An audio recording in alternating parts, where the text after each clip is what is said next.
I was born in Berlin, Germany, and I lived there for the first 10 years of my life, and then moved to England in 1938 and to New York in 1946.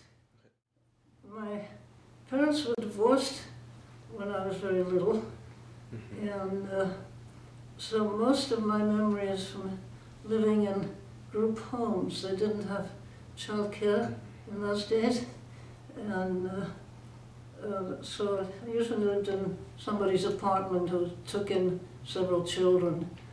And actually I was also in a they called it the Jewish orphanage, although most of the children had one parent. I lived there for 3 years, and life was quite normal until the Nazis came to power in 1935. And I was technically Polish, and I'm Jewish, and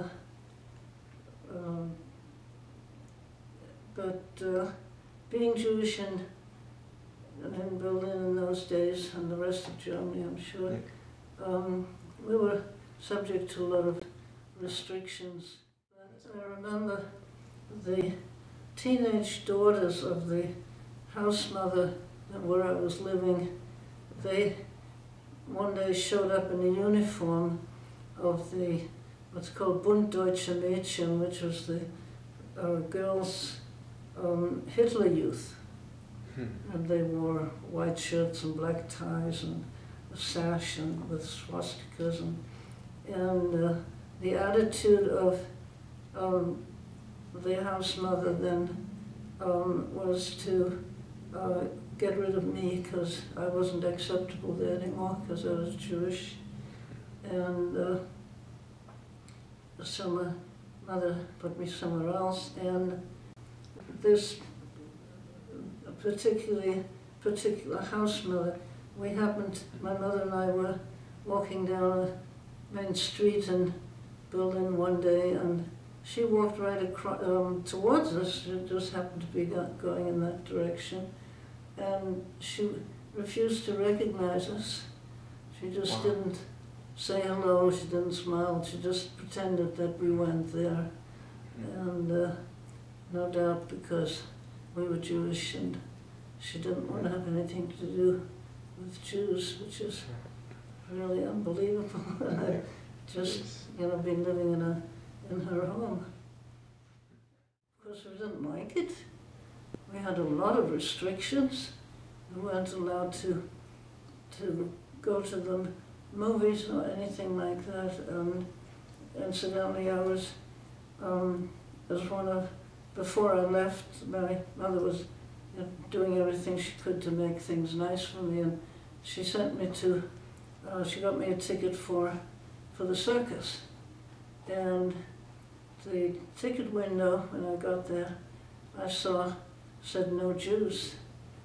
But of course I was not a German Jew, so supposedly I was not subject to those regulations.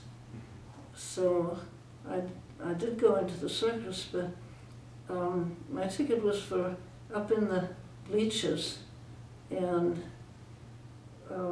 it gets pretty noisy there. Somebody dropped an umbrella near me, and all the eyes of everybody looked up at the bleachers, and I was sure they were looking for me, and I was really, really frightened.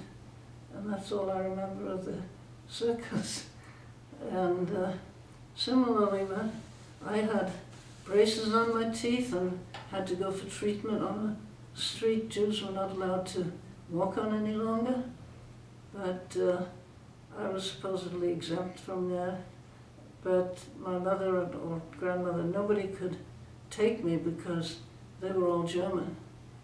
And so I was very, very nervous every time I went to the orthodontist to have my braces fixed. So there were a lot of restrictions, and of course we had to go to Jewish schools that were set up really fast because there weren't that many Jewish schools around originally, but so we were segregated in the parks. We were only allowed in the Jewish section, which was a small section of a big park that had yellow benches with a big J printed on them. And it was, you know, there were a lot of restrictions like that. But not that we liked it, but to me it was just, that was the regulation, and that's what we had to conform to. Well, what happened was, one late afternoon I got a telegram, and it was really very puzzling and very exciting for, you know, I was still 9 years old to get a telegram. So I ran home to my mother, and she opened it, and she said, it says that I was to appear at the police station the next morning at 8 o'clock, but that I should go to school and she would go in my place. And when she got there, she was informed that I had to leave the country because I was a Polish Jew. And what had happened, this was in late, or mid to late November in 1938, and the Kristallnacht had happened the November 9th. Well, after Kristallnacht on November 9th, the British government allowed, at the urging of mainly the Quakers and a few Jewish groups that had lobbied for England to take some refugees and or Jews at that time. And Parliament, after Kristallnacht, allowed children, Jewish children from Germany and Austria, and there were a few from Czechoslovakia, to come to England. And that came to be known as the Kindertransport, Kinder being children. And of course we left without our parents, which was very, very upsetting, of course, to just about all of the children and the parents. The train station where the train was leaving from had a big waiting room, and the parents weren't allowed on the platform, but they were saying goodbye to the children in the waiting room, and it was a very somber scene. And I was the oldest in my compartment. In fact, walking to the train, I remember seeing one very little child with what was known as a rucksack, which is what they now call a backpack, over here anyway, because we could only take with us what we could carry. And this little one had his backpack, and there was a potty strapped to the backpack because he wasn't toilet trained yet. So that's how little some of them were. But on the train, I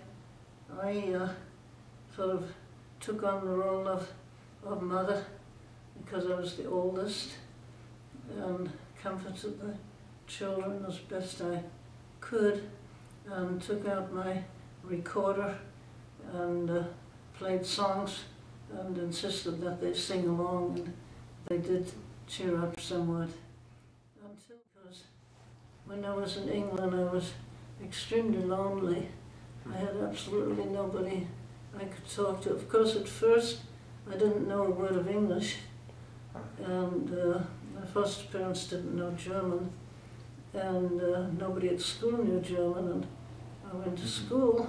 The kids looked at me as a German Nazi, because I'd just come from Germany, and of course that's what they kept calling me, and I had no way of explaining the situation because I didn't know English at all. But I was even lonely much after I learned English because my foster parents were very aloof and had this philosophy that children should be seen and not heard. And I heard that phrase very often. And